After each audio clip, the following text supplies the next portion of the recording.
મહુધાના પૂર્વ ધારાસભ્ય ઇન્દ્રજીતસિંહ પરમારના ગંભીર આક્ષેપ। ખેડા જિલ્લામાં ગ્રે વોટર પ્લાન્ટમાં ભ્રષ્ટાચારના આક્ષેપ કર્યા। ઇન્દ્રજીતસિંહ પરમારે સરકારમાં લેખિત રજૂઆત કરી। ગ્રે વોટર ટ્રીટમેન્ટના નામે લાખો રૂપિયાના વેડફાટની રજૂઆત છે। ખેડા જિલ્લામાં 16 પ્લાન્ટમાંથી 14 પ્લાન્ટ બંધ। સ્વચ્છ ભારત મિશન અંતર્ગત ગ્રે વોટર પ્લાન્ટ બનાવાયા છે। જિલ્લા ગ્રામ વિકાસ એજન્સીએ ગ્રે વોટર પ્લાન્ટ બનાવ્યા। મહુધામાં પણ 5 ગ્રે વોટર ટ્રીટમેન્ટ પ્લાન્ટ બનાવાયા। પ્લાન્ટ બની ગયા બાદ પણ ધૂળ ખાઈ રહ્યા છે। પ્લાન્ટમાં વીજ કનેક્શન અને મોટર પણ નથી લગાવવામાં આવી। પાયલટ પ્રોજેક્ટના નામે ભ્રષ્ટાચારના ઇન્દ્રજીતસિંહના આક્ષેપો છે। એ 5 ગ્રે વોટર યુનિટ મંજૂર થયેલા છે, એમાંથી 5 જગ્યાએ બનાવેલા છે।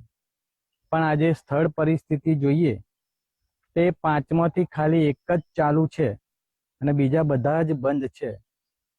જે બી અધિકારીઓએ આ પ્લાન તૈયાર કર્યો છે એ પ્લાનમાં જે તે અધિકારીઓ દ્વારા, કોન્ટ્રાક્ટરો દ્વારા ખોટા બિલો લઈ લીધેલા છે, લાડિયાવાડી ચલાવેલી છે। સ્થળ ઉપર જોવા જઈએ, એક બી સ્થળ ઉપર કોઈ બી જગ્યાએ કોઈ વોટર ટ્રીટમેન્ટ યુનિટ ચાલુ નથી। એમાં આ જ્યારનો પ્લાન્ટ બનાવ્યો છે ત્યારનો અમે બનતા જોયો છે કે એનું મટીરિયલ કે એટલું બહુ સારું વપરાયેલું નથી। સરકાર જો આની પર બહુ વ્યવસ્થિત રીતે બનાવતી હોય તો સરકાર પબ્લિકને કામમાં આવે। હજુ આનું જે મીટર બેસાડ્યું છે એનું કનેક્શન બી હજુ આલેલું છે નહીં। એની પાઇપ બી જોઈન્ટ એમાં ખાલી પાણીનો ટોકો અમે કેટલાય ટાઈમથી આ બનાવ્યું અને આનું આ લખેલું છે ને એ તો વળી હમણાં જ લખેલું છે, બહુ ટાઈમે નહીં થયો। તો આપણને ખબર પડે કે પંચાયતમાં બનાવે છે, જિલ્લામાંથી ગાંધીનગરથી પાણી પુરવઠાવાળા બનાવે છે।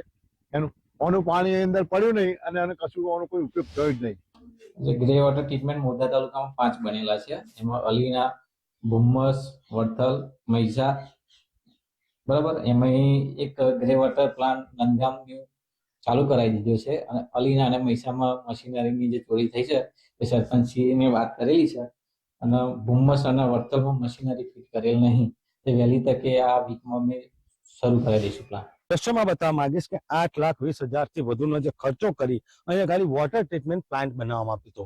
આ વડથલ ગામમાં બનાવવામાં આવેલો 8,20,00,000ના ખર્ચે બનાવેલો આ જે વોટર ટ્રીટમેન્ટ પ્લાન્ટ છે તેના દ્રશ્યો માત્ર તેને અહીંયા ગાડી પોતાના રકમ મેળવવા માટે કોન્ટ્રાક્ટ એજન્સી માટે આ પ્લાન્ટ બનાવી દેવામાં આવે છે। 22-23ના વર્ષની અંદર આ પ્લાન્ટની રૂપરેખા ઘડવામાં આવી હતી અને તે બાદ તેનું એસ્ટિમેટ બનાવીને આ કામ શરૂ કરવામાં આવ્યું હતું। પરંતુ છેલ્લા 1 વર્ષથી વધુના સમયથી આ કામ પૂર્ણ થયા હોવા છતાં પણ અત્યાર સુધી અહીંયા ગાડી કોઈ પણ જીઈબીનું કનેક્શન નથી આપવામાં આવ્યું। સાથે સાથે અહીં કોઈ મોટર પણ લગાવવામાં નથી આવી અને આ પ્લાન્ટ બાજુમાં જ તળાવ આવેલું છે, આમ છતાં પણ અહીંયા ગાડી કોઈ પાણી અંદર આવી શકે તેવી કોઈ પણ સુવિધા અહીંયા કરવામાં નથી આવી। એટલે કે માત્ર પ્લાન્ટ અહીંયા ગાડી માત્ર જે કહી શકાય કે સરકારી ખર્ચો પાડવા માટે જ અહીં ઉભો કરવામાં આવ્યો છે અને તેને જ લઈને માની શકાય કે જે દ્રશ્યો કહી જાય છે કે અહીંયા ગાડી માત્ર સરકારી ચોપડા ઉપર આ પ્લાન્ટ બતાવવામાં આવ્યો છે અને માત્ર અહીંયા ગાડી યોજનાનું રૂપરેખા એટલે કે માત્ર યોજનામાં જે ગ્રાન્ટના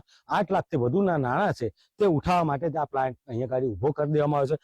આવા જ પ્લાન્ટ મહુધા તાલુકાના વિવિધ ગામોની અંદર ઉભા કરી દેવામાં આવ્યા છે અને આ જ બંધ હાલતમાં છેલ્લા 1 વર્ષથી આ નાણાંનો દુર્વ્યય થઈ અને લોકો માટે આ જે કામમાં આવતો પ્લાન્ટ છે તે કામમાં ન આવે તે રીતના અહીંયા ગાડી સ્પષ્ટ રૂપે જર્જરિત હાલતમાં દેખાઈ આવે છે।